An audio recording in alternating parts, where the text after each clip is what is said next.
Sandra, dado el tiempo en el que estamos, ¿qué piensas que gustó mucho de tu exposición oral? Y dime si puedes cosas concretas para todos aquellos opositores que se están preparando la defensa, pues se lleven chicha. Bueno, pues creo que un punto muy importante a destacar es la originalidad, sobre todo, porque al final pues son muchas programaciones, ¿no? Las que pasan y muchas exposiciones las que pasan por el tribunal, pues todos los días prácticamente. Entonces, bueno, creo que la originalidad es un punto y así un poco como ejemplo de mi programación, yo destacaría sobre todo los recursos, ¿no? que utilicé, ya que, pues bueno, utilicé diferentes líneas del tiempo y mis propios personajes del hilo conductor eran los que hacían la presentación de cada parte de la programación. Entonces, de manera que lo conté pues, como una especie de cuento o de historia en la que los personajes eran los protagonistas de, digamos, ¿no? de la exposición. En vez de ser yo, pues eran los personajes, ¿no? lo que lo explicaban. Y también yo creo que la innovación, ¿no? Un poco en el hilo conductor que tenemos, que siempre hablamos un poco, ¿no? de esto, de la importancia del hilo conductor. Y bueno, porque fue un poco de cómo trabajaba desde la historia, que era un área curricular un poco siempre, ¿no? Más tostón, entre comillas, ¿no? Para el alumnado, pues como todo eso, que siempre es teórico, ¿no? Se puede hacer a nivel práctico. Entonces también fue una demostración de decir que muchas áreas del currículum que tenemos siempre se pueden trabajar, ¿no? Más desde la práctica y más desde la educación física, sobre todo, y el movimiento. Muy bien. Y respecto a, porque siempre se puede mejorar algo de cara a la exposición, de hecho yo hablaré luego un poquito también de este punto. Ahora con todo lo que sabes, porque ya lo sabéis y si no lo sabéis os lo comento, Sandra es preparadora dentro de Movimiento Aprendo, este año se ha centrado mucho en los supuestos prácticos, incluso hizo una masterclass enfocada enseñando a su exposición y su hilo conductor. Pero bueno, ahora sabes muchísimo más que cuando positaste, entonces te quiero decir, te toca hacer la exposición la semana que viene. Ujú. ¿Qué cambiarías o qué mejorarías de lo que hiciste? Bueno, pues principalmente dos cosas. Una, los materiales, porque al final siempre son materiales que podemos ir renovando cada año, pero los materiales en sentido de que los haría mucho más inclusivos. Utilizaría bastantes más pictogramas, y utilizaría materiales que sirvieran más para adaptar a multinivel, por ejemplo, en lugar de materiales pues a lo mejor más específicos a una tarea, que al fin y al cabo solo nos sirven para esa tarea, pero no son tan polivalentes quizás. Y también pues un poco la programación la haría de manera más multinivel, digamos. Entonces podría explicar las diferentes progresiones en las situaciones de aprendizaje, desde incluso el curso anterior al curso posterior, imaginando, por ejemplo, que trabajara el mismo hilo conductor con todos, poniendo que estoy dando de primero a sexto, por ejemplo, o si estoy dando de cuarto a sexto, pues diría, mira, trabajo el mismo hilo conductor para todo el mundo y la progresión que hago es esta. Porque creo que es una cosa muy importante a la hora de llevar ahora ya diferentes proyectos y diferentes retos, ¿no? Que siempre sean pues, multinivel. Y creo que es una cosa que mejoraría. Sí, creo que da lugar o da pie a que el tribunal te perciba como profesional de la enseñanza. Tienes un ratito para convencerles. Y el hablar de esa continuidad, no solo a nivel de curso, sino incluso dentro de tu programación, de que te toques poner la unidad didáctica 8 y hables de la 9, cómo sigue eso que has presentado, o incluso qué conocimientos previos tiene tu alumnado, 100% de acuerdo en ese sentido. De hecho, para contar mi caso en particular, a mí me fue muy bien, igual que a ti, saqué un 10, pero ahora lo haría tremendamente más práctico sobre todo. Yo siempre dije que un 70% de mi tiempo fue ejemplos prácticos, ahora incluso haría más, presentaría más ejemplos, quizá no presentaría tantísimas actividades y todo el rato tantas metodologías, sino intentaría que se entendiese más mi propósito y mi identidad docente en el sentido de que ahora yo sí que me centraría mucho en el artículo de educación física con significado, que es este artículo que nos dice por qué muchos docentes, o mejor dicho, por qué muchos alumnos, cuando llegan a la edad de 17, 18 años y tienen la opción de coger educación física conmutativa, no la cogen.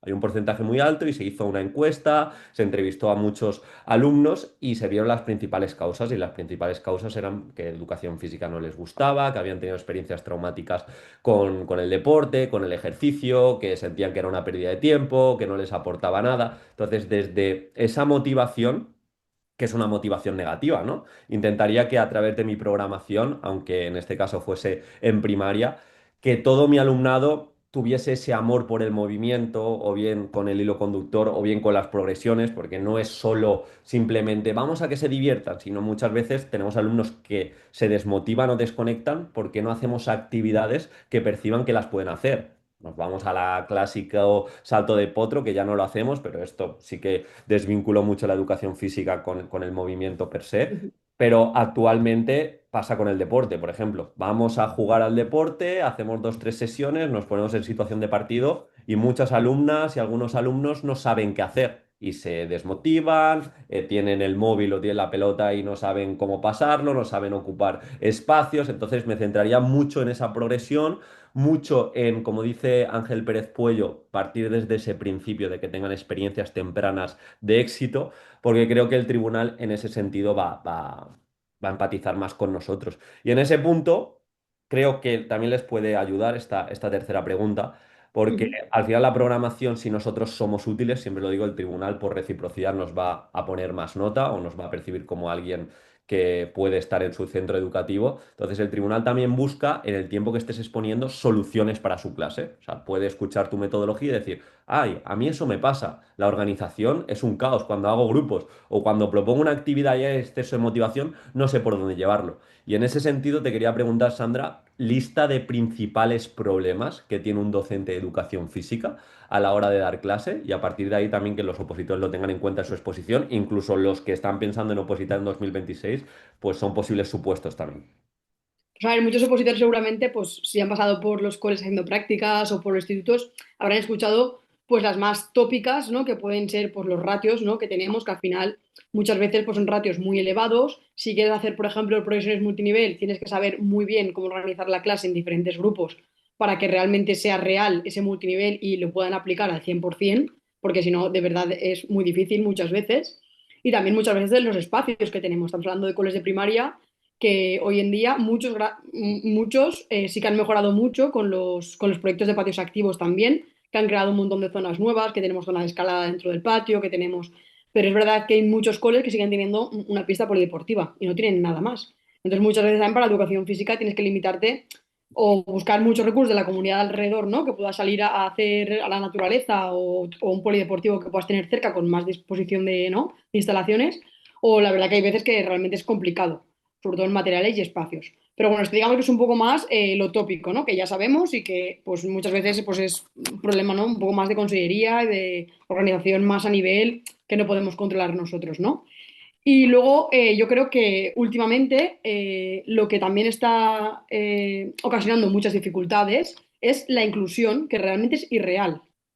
Y con esto quiero decir que yo estoy súper a favor de la inclusión. De hecho, he dicho en el ejemplo anterior, ¿no? Que en mis materiales mejoraría los materiales sobre todo enfocados más a la inclusión. Pero es verdad que muchas veces pues, nos encontramos en el aula con niños con diferentes tipos de dificultades que no siempre tenemos un recurso personal que está, puede estar ayudándonos o apoyándonos en el aula.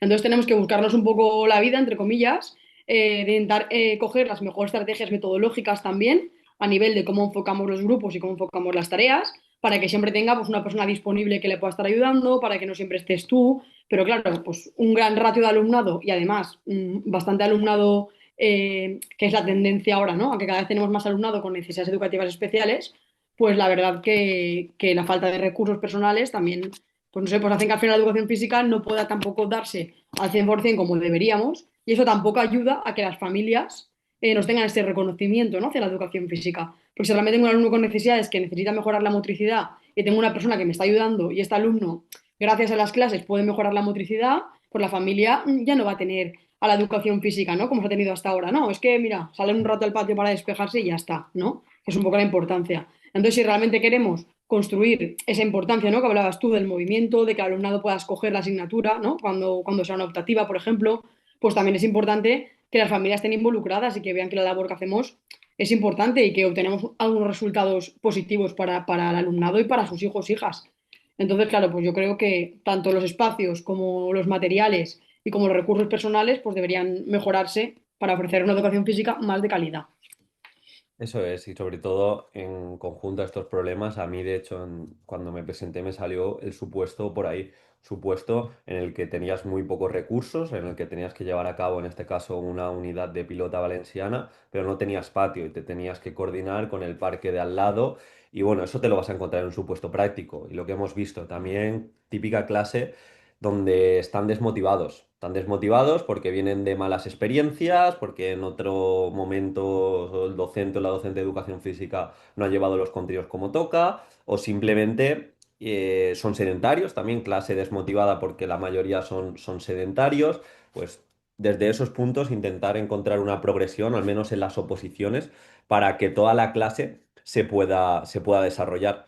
Y te quería preguntar, ahora ya pasamos al bloque de quizá opositor, opositora que este verano quiere empezar a avanzar en la preparación. Te quería decir, ¿tú qué recomendarías hacer ese verano? Y si tú te acuerdas también de lo que hiciste el verano previo al que te sacaste la plaza, es decir, al que empezaste la preparación. No lo he dicho, pero bueno, si os queréis preparar con nosotros, tenéis toda la información en el comentario fijado. También si queréis ver un tema de muestra o un supuesto resuelto, que entre otras cosas Sandra ha acercado más de 10 supuestos resueltos tanto a primaria como secundaria. Entonces tenemos ahí un equipo de 8 personas que todos ponemos nuestro granito de arena para que os llevéis mucha propuesta práctica, así que aprovechad porque ahora estamos sin matrícula.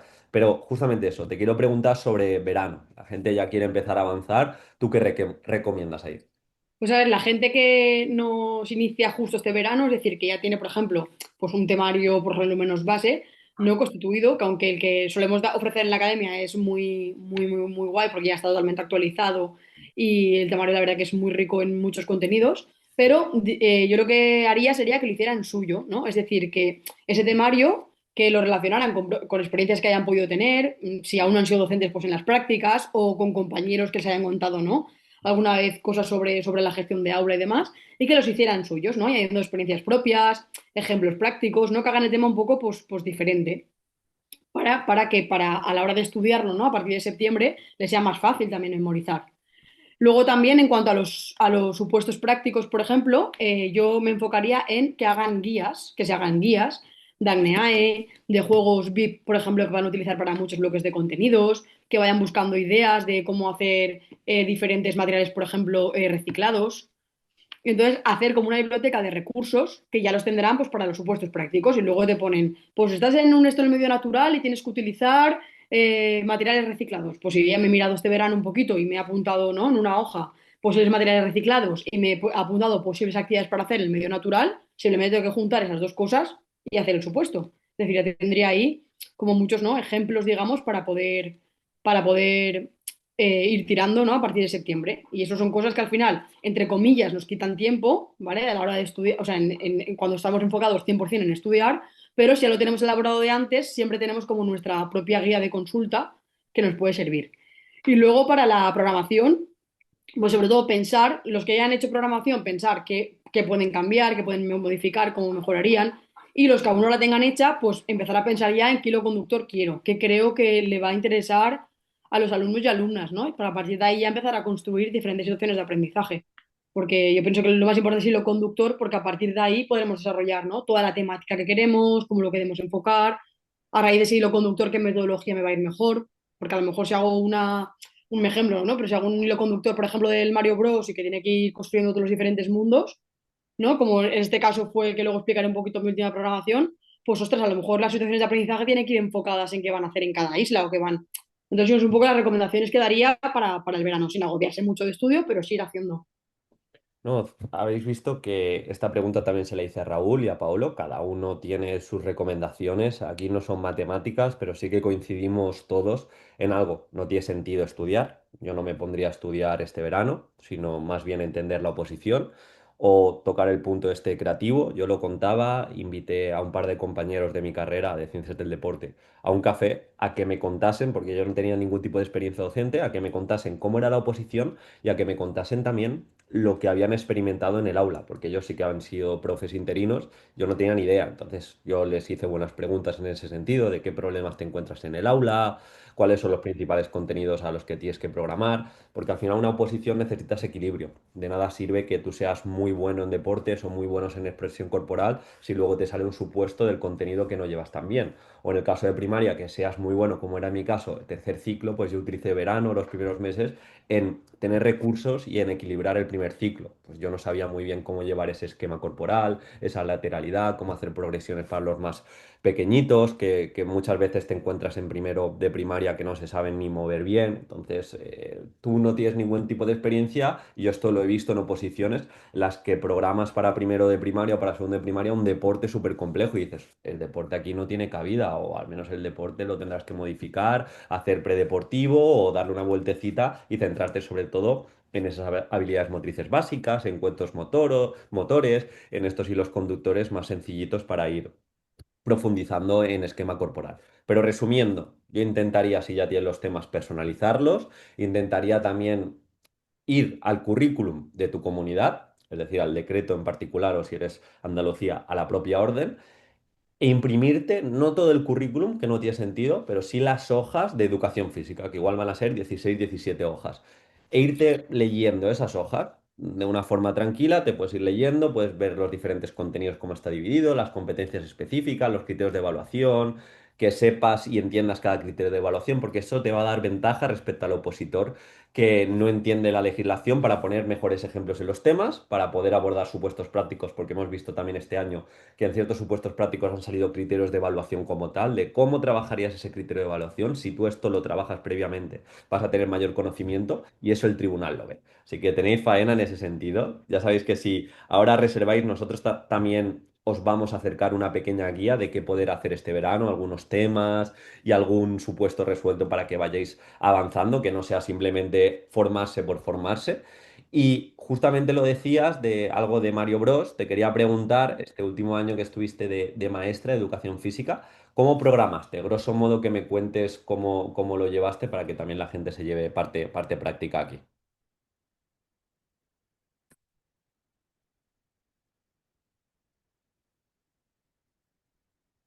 Un hilo conductor que estaba basado en Mario Bros. Pues sí, perdón, es que se había como recortado un poco. Que se ha rayado. Sí. Vale, pues programé utilizando justo las islas de Mario Bros. Entonces habían diferentes retos por isla, que algunos eran individuales y otros eran en grupo, para también ver un poco, ¿no?, la progresión que ellos tenían individualmente.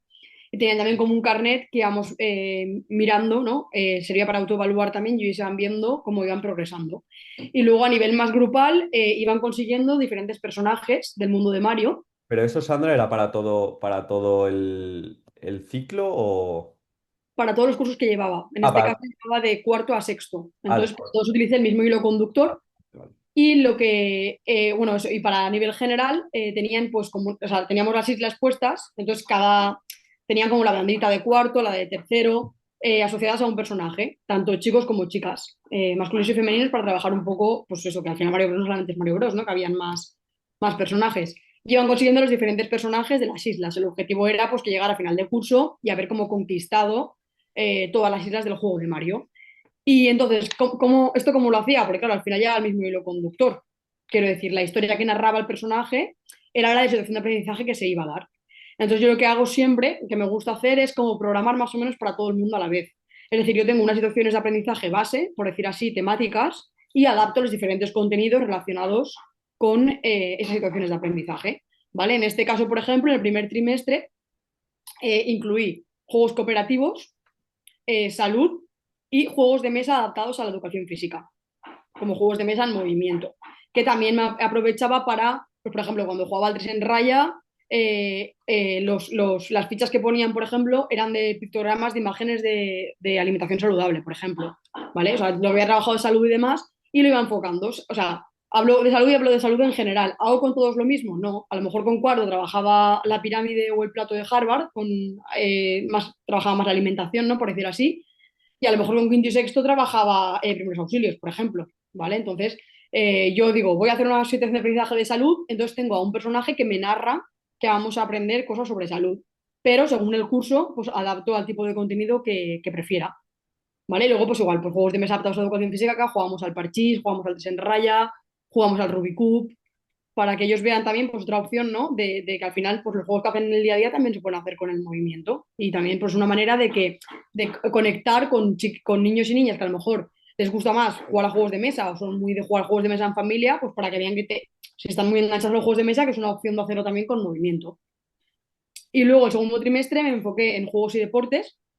En este caso, en función del ciclo del curso, eran o alternativos o populares o del mundo o inclusivos. Según el curso eran diferentes tipos, ¿vale? Sobre todo me enfoqué en eso y luego también en reforzar un poco pues, habilidades motrices, capacidades físicas básicas, que está un poco relacionado, ¿no? No de manera muy específica, pero sí relacionado con juegos y deportes.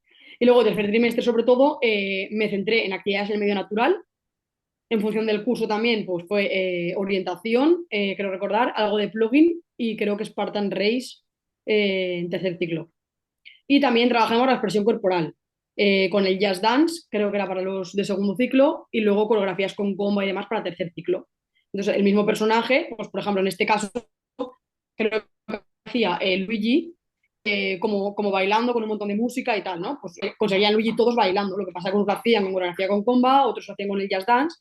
Entonces molaba mucho porque al final todo, o sea, al menos todo el cole que trabajaban conmigo en la educación física, iban un poco como todos a una, ¿no? El número de conductor y entre ellos se podían contar, ostras, pues mira, nosotros hemos hecho jazz dance, pues he hecho coreografía con comba, tal. ¿O qué has hecho tú para conseguir el personaje? Entonces se motivaban y también veían que a lo mejor estoy en cuarto, ostras, pues mira, el año que viene cuando pase, en vez de hacer esto, voy a hacer lo otro. Entonces era un poco como, pues eso, un poco ellos se veían como la progresión, ¿no? Que iban a hacer. Entonces así fue un poco como trabajé, bueno, es mi manera un poco con la que me gusta un poco más trabajar. Sí, que todo tenga progresión, ¿no? Ujú. Y bueno, la gente ve una continuidad, niños y niñas, en ese sentido.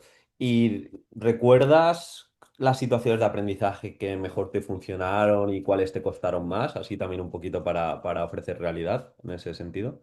Pues a ver, yo creo que las que siempre funcionan, que les gustan mucho, la de juegos de mesa adaptados a educación física les suelen gustar porque no es una situación de aprendizaje que hayan trabajado habitualmente o a lo mejor con otros profes de educación física no lo han trabajado porque a lo mejor no todo el mundo sabe un poco cómo trabajar este contenido. También les suele gustar mucho todos los de juegos y deportes, sobre todo los de deportes alternativos, les encanta jugar. Y luego también destacar actividades en el medio natural, que también últimamente o sea, les está gustando bastante. Al principio eran un poco como, "Uf, vamos a ir a la montaña ahora", porque claro, están muy acostumbrados también a su rutina de estar en el patio y hacer educación física en el patio. Y al principio les costaba un poco, pero luego es verdad que les gustó mucho. Y porque con la app de Orienting y demás, estuvimos con las tablets haciendo juegos de orientación y demás, entonces luego les molaba mucho. Querían hacer una caza del tesoro fuera, luego ya querían salir todo el rato. Y luego, pues bueno, las que siempre cuestan un poquito más introducir son las de presión corporal, por ejemplo, porque hay muchos que les sigue costando, aunque se intenta hacer, pues eso, pues con retos, con cosas chulas con comba, que dentro de la comba, por ejemplo, los que son muy futboleros puedan dar toques de balón mientras saldrá la comba. O sea, cada uno que introduzca elementos, ¿no? Del deporte que más le gusta, por ejemplo, dentro de lo que es la comba.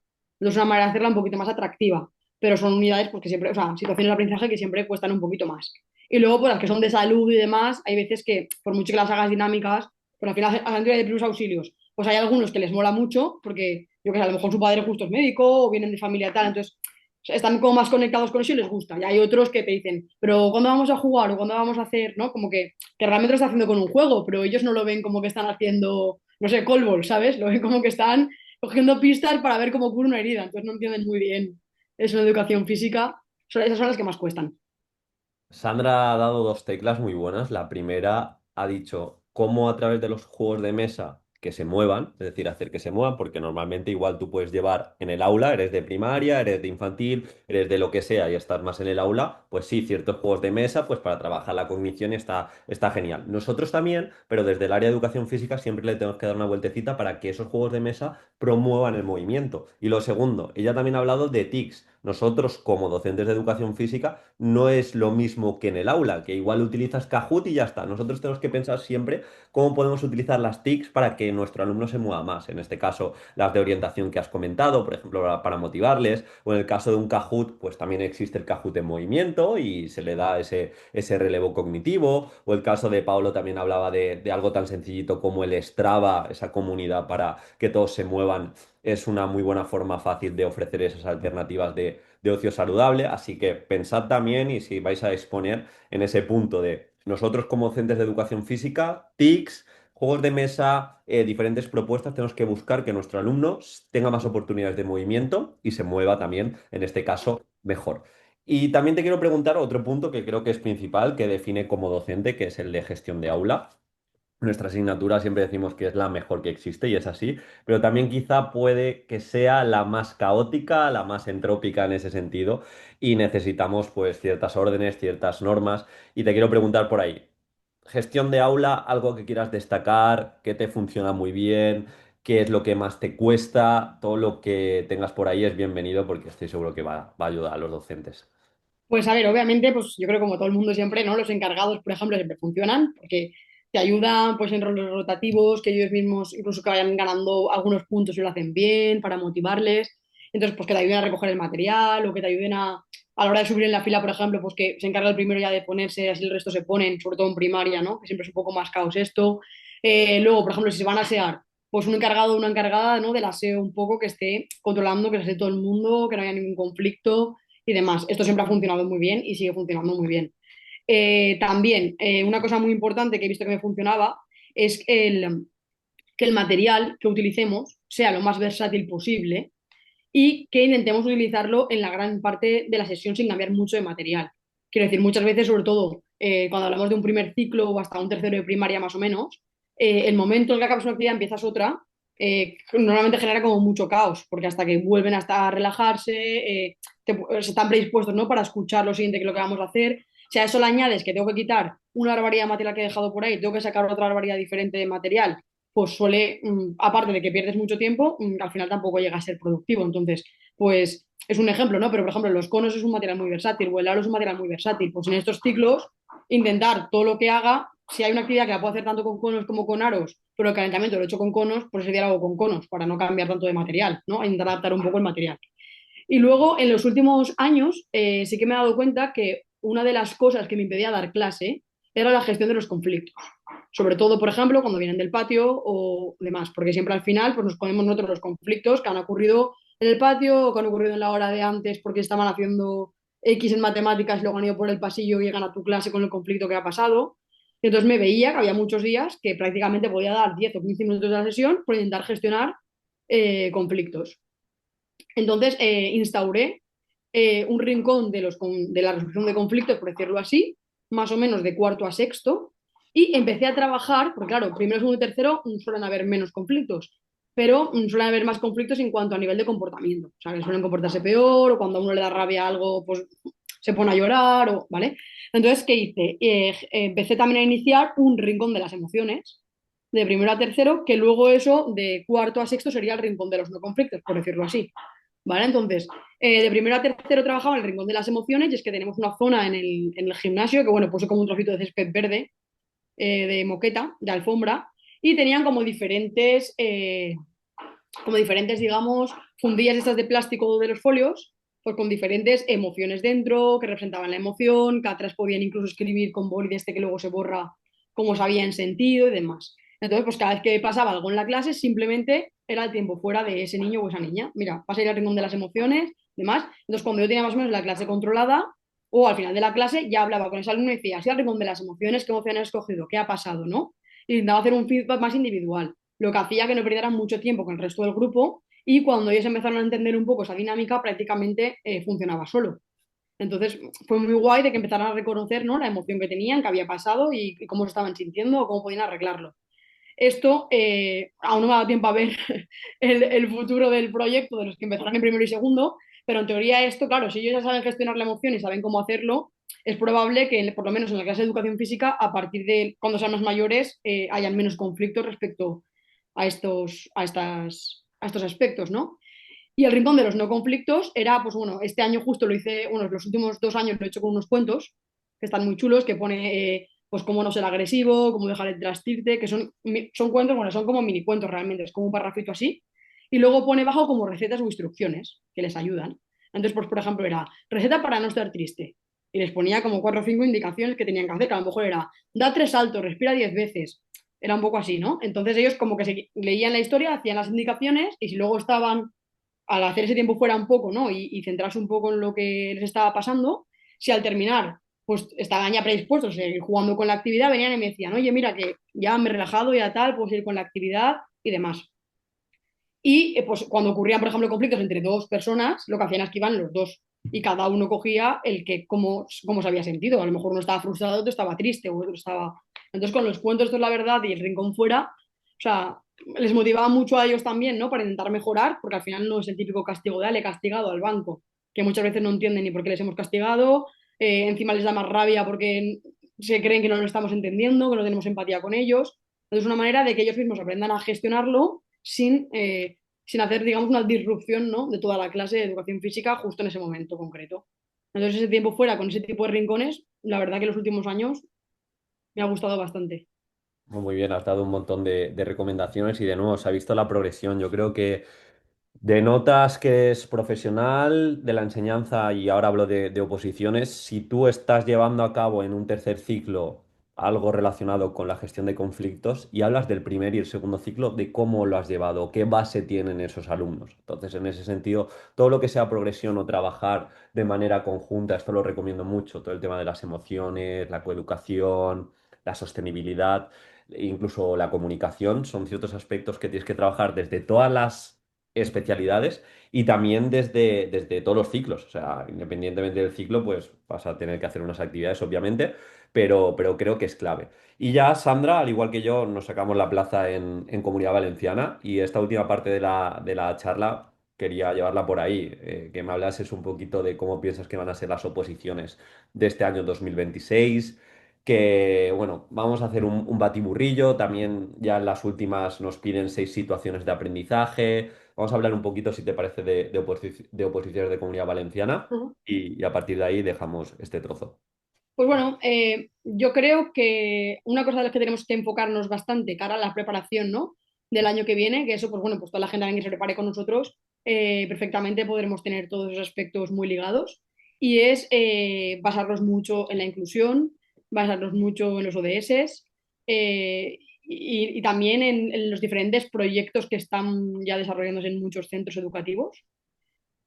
Y estas tres son, yo creo que un punto, un poco un punto clave, ¿no? Que siempre tenemos que tener en cuenta o que todo lo que hagamos tiene que estar, digamos, aunque sea con una línea o dos, justificado, ¿no? Con estas tres temáticas un poco, ¿no? Y en cuanto a lo que es el examen como tal, yo creo que respetará el examen que hubo la anterior convocatoria, que es hacer un tema en 2 horas. Luego, en lugar de 2 supuestos, cambiaron a un supuesto en 3 horas. Un poco más largo, sí. Supuesto muchísimo más complejo, cabe decir. Y bueno, aparte de los proyectos de la inclusión y demás que hemos nombrado, también conocer muy bien todo lo relacionado con los ACNEAE, aulas hueco, diferentes tipos de aulas de inclusión que hay, los PAPs, porque son cosas que la verdad que es que en el día a día lo hemos comentado antes, o sea, que un problema de los que tenemos es que cada vez tenemos más niños con necesidades educativas en el aula. Entonces esto va a ser prácticamente pregunta fija de seguramente algún supuesto y seguramente una forma de enfocar también, ¿no?, nuestra programación hacia que sea muchísimo más inclusiva. Y la programación pues será también, yo pienso como ha sido siempre, los 30 minutos un poco de la parte general, en la que explicaremos pues, nuestra metodología, las situaciones de aprendizaje, las progresiones. Que bueno, que la gente también que se prepare con nosotros, explicaremos también muy bien la manera, ¿no? Luego de, una vez hecha la programación, cómo exponerla bien, porque realmente es súper clave esto, muy importante, y más con el tiempo que nos dan, y será un poco así. Luego las 30 minutos de la situación de aprendizaje que elijamos, que como bien has dicho tú, últimamente se está enfocando un poco en 6. Entonces, bueno, mi recomendación también para todo el alumnado sería que se basen, como he explicado yo antes lo que hacía la última programación. En este caso, yo cogería 6 situaciones de aprendizaje con una temática clave, por decirlo así. Y dentro de esa temática, en función del curso que esté, de las características de tu alumnado, pues lo enfocas un poquito mejor. Y yo escogería mínimo una de expresión corporal, de habilidades motrices básicas y capacidades físicas básicas, por ejemplo, de salud también, de medio natural, de juegos y deportes y una específica a lo mejor más de inclusión, que se pueda trabajar pues más, pues eso, pues, por ejemplo, si trabajas en juegos de, si tuvieras, por ejemplo, un niño y una niña en silla de ruedas, pues el trabajar en juegos de mesa desde el movimiento te puede valer como situación de aprendizaje de inclusión, por ejemplo. O trabajar más a nivel de deportes inclusivos, paralímpicos. Entonces, pues serían un poco esas 6 situaciones de aprendizaje en las que llevaría un poquito claves y pues variándolas. Pues, por ejemplo, si cogemos el primer ciclo, pues la de las capacidades físicas básicas la cambiamos un poquito a coordinación, equilibrio, más, eh, pues eso, postura corporal, ¿no? Más una psicomotricidad un poco más avanzada. Depende del ciclo en el que estemos, las adaptamos un poquito, pero que más o menos sean como esas clave a la hora de trabajar desde la educación física y pues ligarlas al hilo conductor y... Sí, 100%. Lo que también vamos a hacer y tenemos esa oportunidad, al menos en Comunidad Valenciana, con 6 situaciones de aprendizaje, es profundizar mucho más en los modelos pedagógicos, porque un modelo pedagógico, como puede ser el de educación deportiva, pues necesitas una serie de sesiones. Quizá yo cuando presenté fueron 15. Claro, 15 unidades, son 4, 5, 6 sesiones que tienes que llevar ya el modelo pedagógico en 2 o 3 unidades. Entonces, esto es más real y no habrá problema tampoco de opositores que ya hayan opositado y tienen ya, imagínate, una programación de 12, 15, pues lo adaptaríamos y quizá hacer 9, 3 por trimestre, que estaría bien, o dependiendo de las sesiones de cada trimestre, adaptarlas, pero creo que da esa oportunidad. Y es lo que tú has dicho, centrarse quizá en los contenidos más clásicos en los que está dividido el propio currículum y en base a eso, yo siempre lo digo ahora, la principal diferenciación, el problema ya no es tanto la información, porque en Internet tienes un montón de información sobre la metodología y los modelos pedagógicos, sino es más la personalización que tú haces respecto al contexto que escoges. Pongo a veces de ejemplo el hilo conductor de Pepe, que fue de un pueblo en particular, donde cada calle era una unidad didáctica. Pues claro, si tú coges muy bien ese contexto y el contexto es muy claro de costa, más de interior, de un pueblo que quizás es muy pequeño, de una ciudad céntrica como puede ser Valencia capital, lo que tú escojas tiene que estar a colación de las unidades, de luego cómo puedes conectar, llevas una de orientación, qué rutas tienes alrededor, o quizá tienes un anillo ciclista que te toca directamente, entonces está genial llevar ese ciclismo. Entonces, vamos a trabajar mucho ese contexto para que cada uno tenga su programación pues muy bien pulida y sea auténtica. Y por otro lado, parece que Sandra es una pesada de la inclusión, pero es que es así. La inclusión es cada vez más importante. Y cuando hablamos de inclusión, ojo, no hablamos solo de ACNEAE o ACNEE, hablamos también de la diversidad que nos encontramos en el aula, de entornos socioeconómicos quizá más bajos. O viceversa, un entorno socioeconómico más alto que también tiene dentro del aula, pues con otros más bajos, alumnos desmotivados, alumnos que han tenido experiencias traumáticas, alumnos que están muy motivados en un contenido y en otro no. Alumnos que no hacen nada de actividad física, es decir, cero sedentarios, solo hacen las 2 horitas que están con nosotros o menos tiempo. Y alumnos que son que no paran de moverse porque tienen familias que son deportistas y desde los 2 años están haciendo rutas. Esa diversidad es inclusión, es saber secuestrar la atención de todos, es saber hacer buenas progresiones, es saber jugar con los diferentes contenidos, porque quizá sí, el deporte va a ser inclusivo, pero no es lo que más le gusta, le encanta el ciclismo, pues tener también una unidad didáctica de ciclismo. En ese caso, de hecho, Fernando este año presentó para primer ciclo, dentro del movimiento Aprendo, digo, desarrolló una unidad didáctica de ciclismo. Entonces se puede con las correspondientes progresiones y con las correspondientes actividades. No sé si querías decir algo más, Sandra, si nos hemos dejado alguna cosita de la No, comunicación. simplemente decirte que, bueno, que un consejo muy importante respuesta a esto, o que pueden pensar, es que se imaginen que siempre trabajan en un centro rural agrupado. Que al final, cuando trabajamos ahí, sí que lo vemos muy claro, porque tienes un niño de primero, un niño de tercero y uno de quinto. Entonces, sabes que es obvio, ¿no? Que tienes que hacer 3 niveles diferentes. Pero luego nos vamos a un cole grande, nos toca una clase de quinto entera y pensamos, ah, pues como todos son de quinto, pues para todos lo mismo, ¿no? Entonces yo creo que un poco un símil, ¿no? Es un poco eso, decir, vale, tengo una clase de quinto, pues es que lo que tú dices, a lo mejor tengo un niño que no se mueve nada, que para saltarme 30 centímetros corriendo en una valla no puede, tiene que pararse, ¿sabes? Y tengo otro que hace atletismo y me salta. Entonces, ¿no? Es un poco el pensar en eso, ¿no? Que siempre todos los retos que hagamos y todo lo que hagamos, pues que sea cuantos más niveles tengamos o más diferentes retos dentro de la misma clase, entonces realmente sí que estaremos haciendo algo inclusivo. O sea, que un poco ese es el truco. Pues ya está, Sandra, si te parece lo vamos a dejar por aquí. Mucho ánimo si vais a hacer la exposición en breve. Si opositáis para el año 2026, ya sabéis, tenéis toda la información en el comentario fijado y en la descripción. Y por mi parte, gracias y seguro que nos vemos pronto, Sandra. Venga, gracias, hasta luego. Ok, adiós.